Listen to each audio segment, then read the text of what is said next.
उपनिवेशवाद समझ में आया? जब कोई शक्तिशाली देश किसी कमजोर देश को अपने अधिकार क्षेत्र में ले लेता है उसे क्या कहते हैं? उपनिवेश कहते हैं। जब कोई शक्तिशाली देश किसी कमजोर देश को अपने अधिकार क्षेत्र में ले लेता है उसे क्या कहते हैं? उपनिवेश कहते हैं। तो उपनिवेशवाद का विकास कब हुआ? जब व्यापार शुरू हुआ, जब एक देश दूसरे देश के साथ व्यापार करने के लिए आने जाने लगा तो वहाँ क्या हो गया? एक देश दूसरे देश को गुलाम बनाने लगा। इसी को क्या कहा गया? उपनिवेशवाद। इसी को क्या कहा गया? उपनिवेशवाद। उसके बाद क्या है? गिरमिटिया मजदूर। अगला क्या है? गिरमिटिया मजदूर। अगला है गिरमिटिया मजदूर।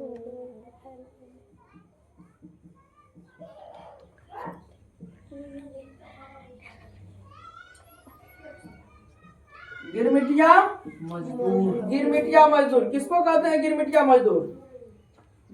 मजदूर किसको कहते हैं? वैसा मजदूर जो औपनिवेशिक काल में एक निश्चित मजदूरी पर काम करने के लिए उपनिवेशवादी देश अपने उपनिवेश से अपने देश ले जाते हैं उसे गिरमिटिया मजदूर कहा जाता है। भारत के पूर्वी उत्तर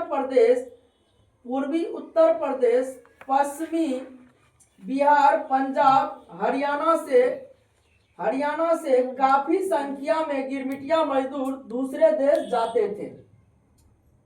उपनिवेशवाद, जब उपनिवेश होता था, जैसे भारत क्या था? इंग्लैंड का उपनिवेश था। भारत क्या था? इंग्लैंड का उपनिवेश था।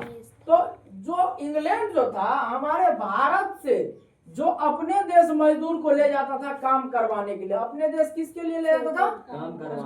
काम करवाने के लिए। हमारे भारत से जो अपने देश मजदूरों को ले जाया जाता था काम कराने के लिए, उस मजदूर को क्या कहा जाता था? गिरमिटिया मजदूर। उस मजदूर को क्या कहा जाता था? गिरमिटिया मजदूर। जैसे पंजाब से, हरियाणा से, पश्चिमी बिहार से बहुत सारे इस गिरमिटिया मजदूर दूसरे देश काम करने जाते थे। तो जो उपनिवेशवाद था, जैसे हम लोग इंग्लैंड का उपनिवेश थे, तो हमारे यहाँ से जो इंग्लैंड जाया करते थे मजदूर काम करने के लिए, उसी मजदूर को क्या कहा गया? गिरमिटिया मजदूर। अब अगला है विश्व बाजार से लाभ और हानि। विश्व बाजार से लाभ और हानि। विश्व बाजार से लाभ एवं हानि। विश्व बाजार से क्या क्या हमें लाभ होता है और क्या क्या हानि होता है, इसको हम लोग जानेंगे। तो सबसे पहले विश्व बाजार के लाभ को जानेंगे। विश्व बाजार के लाभ।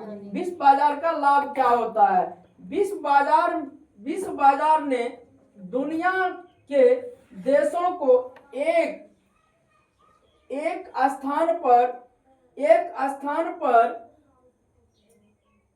स्थान पर विश्व के सभी देशों की वस्तुओं को खरीदने का अवसर दिया है। नए तकनीक को बढ़ावा दे रहा है। इतना ही नहीं, विश्व बाजार ने उद्योग और व्यापार को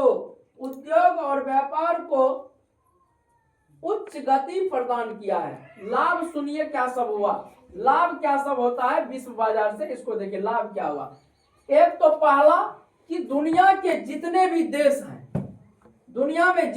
देश हैं उनके सभी वस्तुओं को एक बाजार में ला करके बेचना, जिससे कि वहां से दुनिया के सभी देशों का वस्तुएं एक बाजार में बिक रहा है, तो कोई न कोई उसको हर आदमी खरीद सकता है, नए वस्तुओं को खरीद सकता है। क्योंकि हमारे देश का प्रोडक्ट कुछ और रहेगा, उसके देश का कुछ और रहेगा, उसके देश का कुछ और रहेगा। हमें जिस चीज की आवश्यकता है वो यदि हमारे देश में नहीं बन रहा है तो हम दूसरे देश का यूज कर सकते हैं। जैसे मोबाइल, सभी आदमी नहीं अफोर्ड कर सकता है भारत का, तो चाइना का मोबाइल खरीदता है, कोई एप्पल का खरीदता है कि नहीं खरीदता है, जो अमेरिका का है।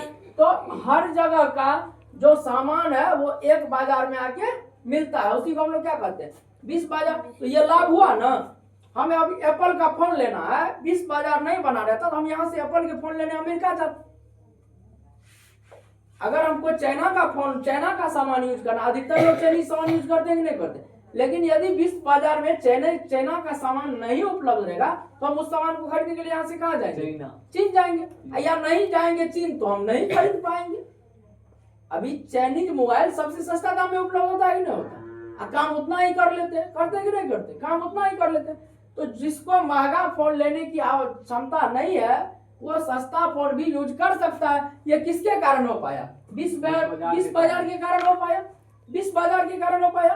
और उद्योग देखो, इससे उद्योग भी बढ़ा। क्या उद्योग बढ़ा? दुनिया में जो जो सामान बनता है उस सामान का निर्माण देखा, एक देश दूसरे देश के सामान का निर्माण देखा किस प्रकार हो रहा है, उस प्रकार के मशीन लाके अपने देश में भी क्या किया, सामान को, उसी तरह के प्रोडक्ट को बनाना शुरू किया। इससे क्या हो गया? उद्योगीकरण भी बढ़ा। इससे क्या हुआ? औद्योगिकरण भी बढ़ा, उद्योगीकरण भी बढ़ा, उद्योगीकरण को गति मिला। तो ये तो हो गया लाभ। अब हम लोग बात करेंगे हानि की। किसकी बात करेंगे?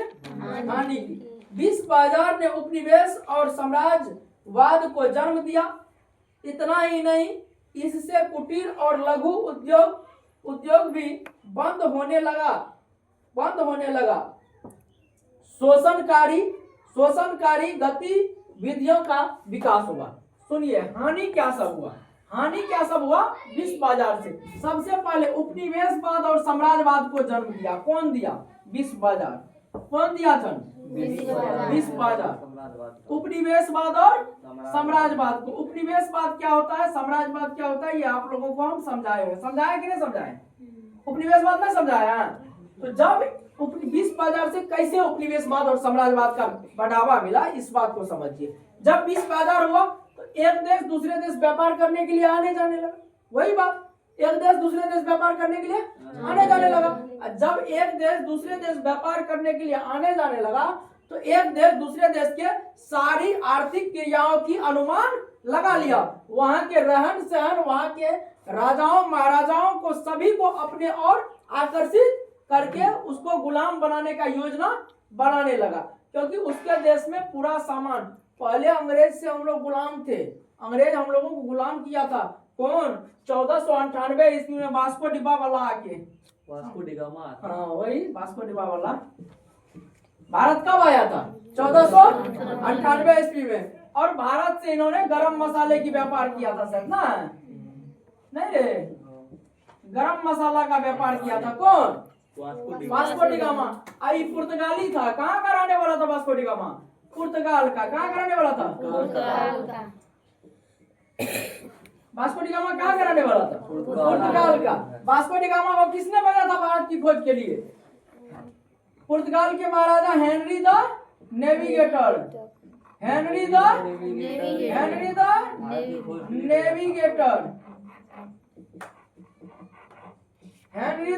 नेविगेटर।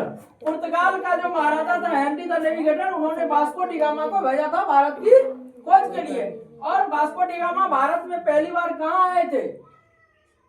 केरल के बंदरगाह तट पे। केरल के बंदरगाह तट, वहाँ उसको कालीकट कहा जाता है। क्या कहा जाता है? कालीकट बंदरगाह तट। केरल में जो था, ये वास्को डिगामा पहले आए थे कहाँ? केरल के कालीकट तट पे। कहाँ आए थे?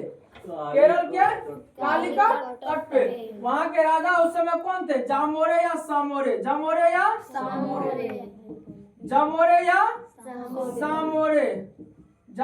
सामोरे। जिनका तो वास्को डिगामा का पहली मुलाकात भारत के किन राजाओं से हुआ था? जामोरे या सामोरे। कहीं कहीं उसका नाम जामोरे देखिएगा, कहीं कहीं उसका नाम सामोरे देखिएगा। तो ये वास्को डिगामा आए थे और इन्होंने भारत के साथ क्या किया? व्यापार शुरू किया था। और व्यापार करते करते धीरे धीरे जब सबको पता चला 1498 ईस्वी के बाद कि भैया भारत आ गया है, वो नया बाजार। कौन आ गया? भारत क्या आ गया? नया बाजार। यहाँ जाके हम लोग अपना देश के सामान को बेचेंगे। अब बेचते बेचते क्या किया? आके धीरे धीरे इसको गुलाम बना लिया। आते आते सामान बेचते बेचते क्या किया? इसको गुलाम बना लिया। भारत को क्या किया? आते आते गुलाम बना लिया। तो ऐसे गुलाम बनाया। तो जब बाजार, विश्व बाजार आया, एक देश दूसरे देश के साथ सामान बेचने लगा, तो उपनिवेशवाद एवं साम्राज्यवाद का भी विकास होने लगा। अगला, कुटीर उद्योग एवं लघु उद्योग बंद होने लगा। कुटीर उद्योग एवं लघु उद्योग क्या हुआ, बंद होने लगा। जो छोटे पैमाने का उद्योग था, जो बड़ा बड़ा उद्योग आने लगा, इससे पहले हम पढ़ाए जस्ट पीछे वाले क्लास में पढ़ाए थे किस प्रकार से कुटीर उद्योग एवं लघु उद्योग बंद हुआ है। जब विश्व बाजार आया, नया नया मॉडल का सामान आने लगा, नए नए तकनीक आने लगे, बड़े पैमाने की मशीन आने लगी, तो छोटे छोटे मशीन सब क्या हो गए, बंद होने लगे। पहले हम लोग हाथ से बनाए हुए बर्तनों में अक्सर काम करते थे। क्या आप करते हैं? आप करते हैं? आप खपड़ी में बहुत कम लोग रोटी बनवे से, तावा लाल गैस पे चढ़ा देता है, फूटता ही नहीं है कि नहीं है। तो नए नए चीज का जैसे आविष्कार हुआ तो पुराना सामान क्या होने लगा, बंद होने लगा। पुराना सामान क्या हो गया, बंद होने लगा। अब छाता कोई लेता है, बहुत कम लेता है, बरसाती धाई से ले लेता है, चल पहन के कब चल जाएंगे गाड़ी, है कि नहीं है। तो जो छोटे पैमाने का उद्योग था वो क्या होने लगा, बंद होने लगा। विश्व व्यापार आने के कारण शोषण वर्ग का जन्म हुआ। शोषण वर्ग समझते हैं कौन सा होता है, जो एक दूसरे को शोषण करता है। शोषण का हम अर्थ समझते हैं, समझाए हुए आप लोगों को। किसी के अधिकार को हनन करना, किसी के अधिकार को खत्म करना ही क्या कहलाता है, शोषण कहलाता है। किसी का अधिकार को हनन करना, किसी का अधिकार को खत्म करना है क्या कहलाता है, शोषण कहलाता है। तो जब ये विश्व बाजार आया तो एक दूसरे का शोषण करने लगा, शोषण वर्ग का जन्म हुआ। अब इसके बाद क्लास यहीं पे बंद करते हैं। वीडियो नहीं बनल सर जी, नहीं बनल वीडियो। ठीक है, टाइम हो गया बहुत है।